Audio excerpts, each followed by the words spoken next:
তো বন্ধুরা, আজ আমি একটি তামিল হরর মুভি ব্যাখ্যা করতে যাচ্ছি। এই মুভিটি বেশ হিট হয়েছে এবং আমি আশা করি এটি আপনাদের অবশ্যই পছন্দ হবে। মুভির শুরু হয় ১৯৮৯ সালে, যেখানে আমরা একজন ব্যক্তিকে তার ছোট ভাইকে জাগিয়ে তুলতে দেখি এবং তারা তাড়াহুড়ো করে কোথায় যেন যাচ্ছে।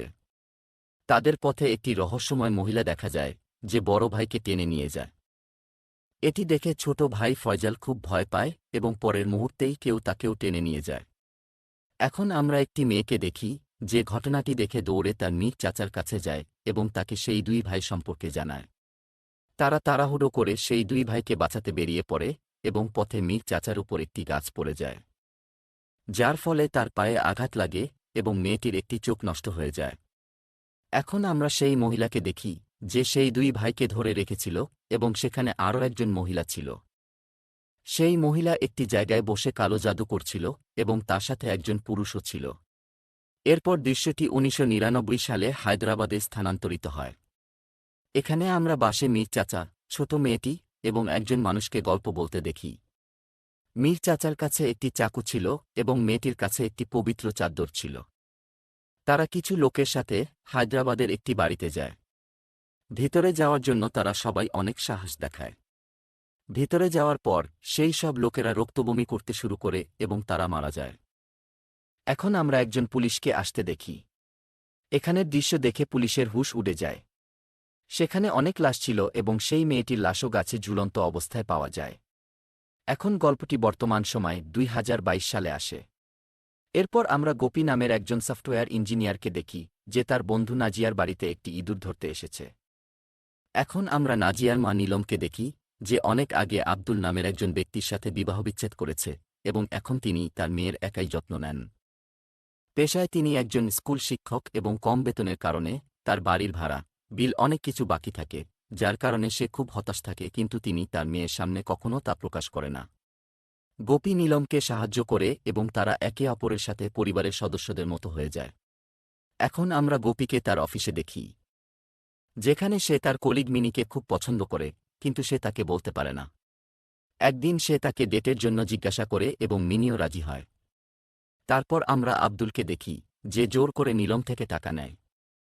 নীলম তাকে না বলতে পারে না, কারণ সে ভয় পায় যে সে নাজিয়াকে ক্ষতি করতে পারে। এখন আমরা গোপী এবং মিনিকে দেখি, যারা গোপীর বাড়িতে আসে। তারা খুব কাছাকাছি আসতে চলেছিল, ঠিক তখন নীলম দরজার বেল বাজায় এবং গোপীকে বলে যে তার বাড়িতে কিছু সমস্যা হয়েছে। গোপী তাকে না বলতে পারে না এবং সে চলে যায়। এখানে মিনি খুব বিরক্ত হয়। গোপী তাদের বাড়িতে পৌঁছায় এবং দেখে যে নাজিয়া খুব অদ্ভুতভাবে বসে আছে এবং ভয়ঙ্কর কণ্ঠে বলছে যে গোপী তাকে কিভাবে দেখে। এটি দেখে গোপী খুব ভয় পায় এবং ঘর থেকে বেরিয়ে আসে। গোপী নীলমকে বলে যে মনে হয় নাজিয়া অসুস্থ এবং তাকে ডাক্তার দেখানো উচিত। নীলম তাকে বলে যে এটি অসুস্থতা নয়, এটি কোনো ভূতপ্রেতের ছায়া। এটি শুনে গোপী ভয় পায়। এখন সে ইন্টারনেটে কিছু দেখে একটি প্লেটে চাল এবং অন্য হাতে ঝাড়ু নিয়ে নাজিয়ার কাছে যায়। নাজিয়া সেই প্লেট নিয়ে চাল খেতে শুরু করে, যা তাদের ভয় কিছুটা কমিয়ে দেয়। পরের দিন গোপী এবং নীলম নাজিয়াকে ডাক্তারের কাছে নিয়ে যায়। ডাক্তার নাজিয়ার চেক আপ করে এবং বলে যে সব কিছু স্বাভাবিক এবং কিছু ট্যাবলেট দেয়। বাড়িতে এসে নীলম নাজিয়ার সম্পর্কে চিন্তা করে যে এটি কোনো অসুস্থতা নয়, বরং কোনো ভূতপ্রেতের ছায়া। গোপী তার অফিসে তার বন্ধু সুধাকরের সাথে নাজিয়ার সম্পর্কে কথা বলে। সে তাকে একজন পীর বাবার সম্পর্কে বলে, যার নাম আলাউদ্দিন। এখন গোপী এবং নীলম সেই পীর বাবার কাছে যায়, যেখানে গোপী অনেক লোককে দেখে যাদের শরীরে অন্য কারোরও আত্মা ছিল। সে একজন বৃদ্ধ মহিলার সাথেও দেখা করে, যার শরীরে একজন ছেলের আত্মা ছিল। গোপী তাদের দেখে খুব ভয় পায়। কিছুক্ষণ পর আলাউদ্দিন নীলম এবং গোপীকে তার অফিসে ডাকে। এখানে নীলম এবং গোপী তাকে সব খুলে বলে।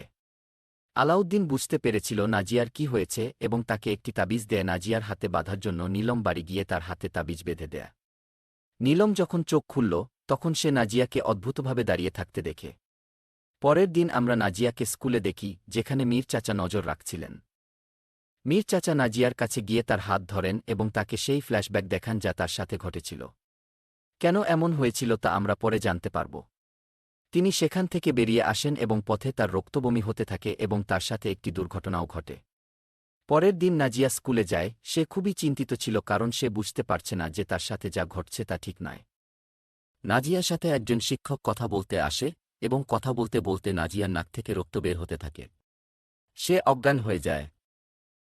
নীলম যখন জানতে পারে তখন সে তার চেক আপ করিয়ে তাকে বাড়িতে নিয়ে আসে এবং ঘুমাতে দেয়। নীলম নাজিয়ার হাতে একটি ব্রেসলেট দেখতে পায় এবং যখন সে নাজিয়াকে জিজ্ঞাসা করে তখন নাজিয়া বলে যে এটি তার এক বন্ধু দিয়েছে। কিন্তু এমন কোনো দৃশ্য দেখানো হয়নি, অর্থাৎ এখানে কিছু গোলমাল আছে। এরপর বিল্ডিংয়ের মালিকের ছেলেকে দেখানো হয়, সে নাজিয়াকে আবর্জনার স্তূপের উপর দাঁড়িয়ে থাকতে দেখে এবং ভয়ে চিৎকার করে। আওয়াজ শুনে নীলম এবং গোপী বাইরে আসে। তারা দুজনেই আবর্জনার স্তূপের কাছে যায় এবং নাজিয়াকে দেখতে পায়, যে পুরোপুরি পজেস্ট হয়ে গিয়েছিল। পরের দৃশ্যে নাজিয়াকে হাসপাতালে ভর্তি করা হয়। আলাউদ্দিন হাসপাতালে এসে কিছু রিচুয়াল পারফর্ম করে তাকে সুস্থ করার চেষ্টা করে, কিন্তু নাজিয়া খুবই আক্রমণাত্মক হয়ে যায়। গোপী বুঝতে পেরেছিল যে যা কিছু ঘটছে তা তার নিয়ন্ত্রণের বাইরে। আলাউদ্দিন যখন ব্রেসলেটটি স্পর্শ করে তখন সে ফ্ল্যাশব্যাক দেখে যেখানে সে যন্ত্রণায় কাতর মানুষ, মৃত প্রাণী এবং রক্তবমি করা মানুষদের। আলাউদ্দিন নীলমকে বলে যে তার চেয়ে বড় একজন পীর বাবা আছে এবং রাতে তারা নাজিয়াকে নিয়ে তার কাছে যায়। নাজিয়াকে বেঁধে এক্সারসিজম শুরু করে, কিন্তু তাতেও নাজিয়ার কিছু হয় না।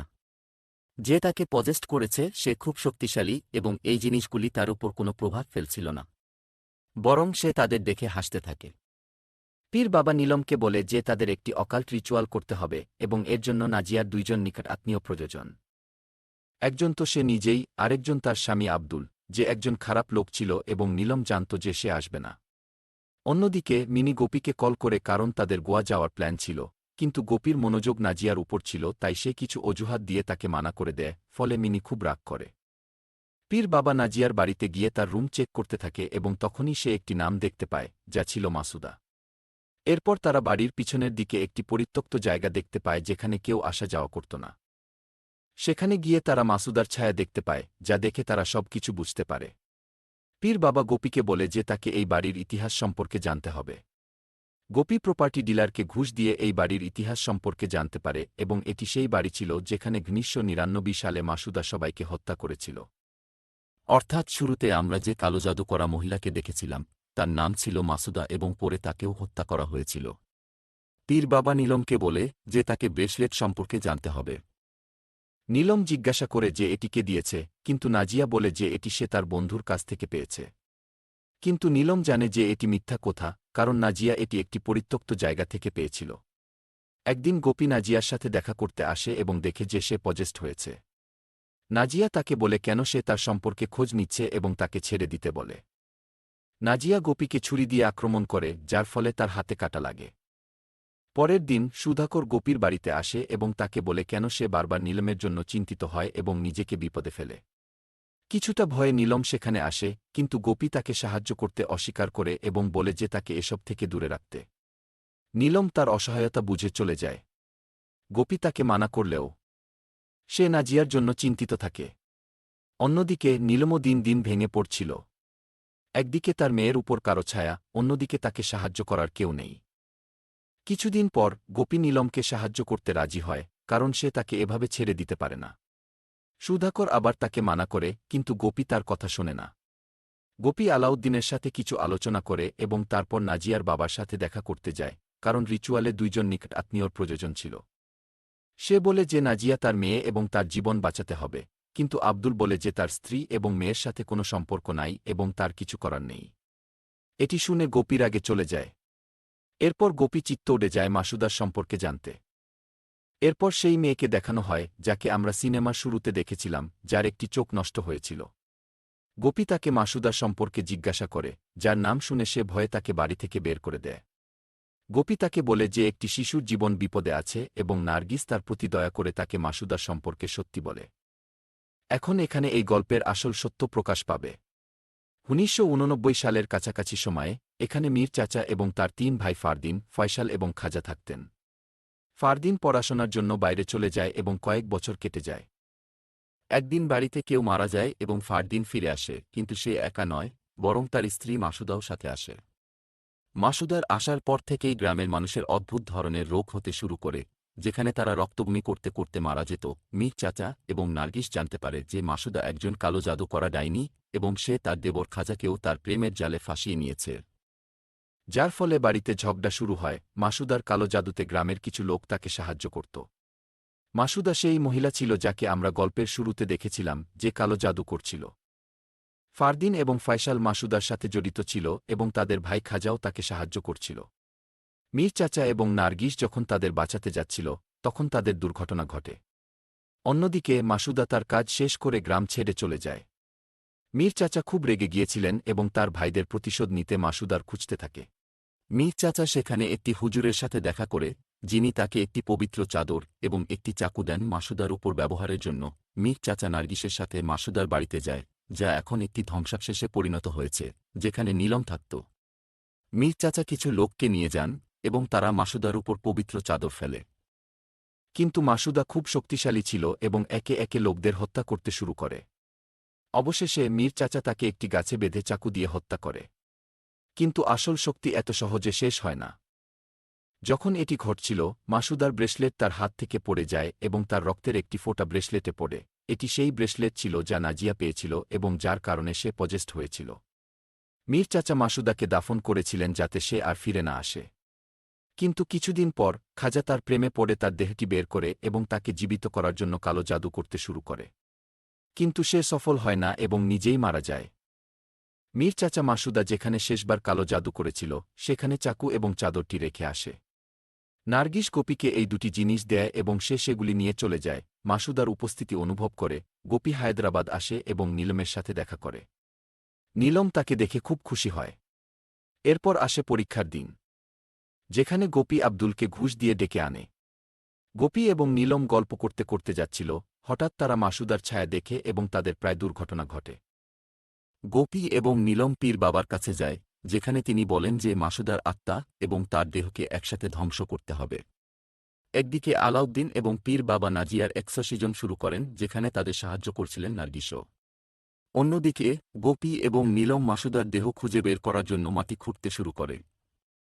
নাজিয়ার বাবা আব্দুল এত লোভী ছিল যে সে বলে যে যদি তাকে আরও টাকা দেওয়া হয় তবে সে এখানে থাকবে। তারা রাজি হয়। গোপী মাসুদার দেহ খুঁজে পায়, কিন্তু নীলম সেখান থেকে গায়েব হয়ে যায়।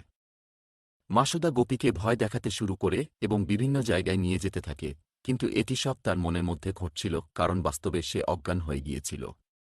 নীলম জ্ঞান ফিরে পায়। আমরা দেখি যে নাজিয়া লোকদের আক্রমণ করছে এবং অন্যদিকে মাসুদার দেহ নীলম এবং গোপীকে ভয় দেখাচ্ছে। অর্থাৎ সে এক সময়ে দুই জায়গায় ছিল। নাজিয়া আলাউদ্দিনকে আক্রমণ করে এবং তার লোকদের হত্যা করতে থাকে এবং তার বাবাকেও মেরে ফেলে। এখন মাসুদার লাশ গোপীকে আক্রমণ করে এবং পবিত্র চাদরটি গাছে ঝুলে যায়। গোপী তা ফিরিয়ে আনে এবং মাসুদা তাকে হত্যা করতে যাচ্ছিল, তখনই গোপী তাকে চাকু দিয়ে আঘাত করে, যার ফলে তার শক্তি ছড়িয়ে পড়ে। এইদিকে নাজিয়া সুস্থ হয়ে ওঠে এবং নার্গিস তার হাত থেকে ব্রেসলেটটি খুলে ফেলে দেয়, কারণ এই ব্রেসলেটের মাধ্যমে মাসুদার আত্মা সংযুক্ত ছিল। এখন মাসুদার লাশকে কবরস্থানে ফিরিয়ে এনে তার উপর পবিত্র চাদর এবং চাকু রেখে দেয়। অন্যদিকে নাজিয়াও সুস্থ হয়ে ওঠে। এরপর গল্পটি কিছু সময় পরে স্থানান্তরিত হয়, যেখানে আমরা দেখি নীলম, নাজিয়া এবং গোপী সুখে বসবাস করছে। গোপী এবং মিনি একসাথে হয়ে যায় এবং তাদের সম্পর্কও ভালো চলছিল। একদিন মিনি রান্নাঘরে যায় এবং সেখানে একটি ছায়া দেখে, যা দেখে সে খুব ভয় পায় এবং গোপীকে এসে জানায়। গোপীও ভয় দেখতে থাকে এবং আমরা সবাই জানি যে এটি মাসুদার ছায়া ছিল। সে এত সহজে তাদের পিছু ছাড়বে না। এইভাবেই এই মুভির সমাপ্তি হয়। তো বন্ধুরা, ভিডিওটি ভালো লেগে থাকলে অবশ্যই চ্যানেলটি সাবস্ক্রাইব করে নিন যাতে নতুন ভিডিও আসার সাথে সাথে আপনার কাছে খবর পৌঁছে যায়। বাকি দেখা হবে পরের ভিডিওতে। ততক্ষণ পর্যন্ত টাটা, বাই বাই, ভালো থাকবেন।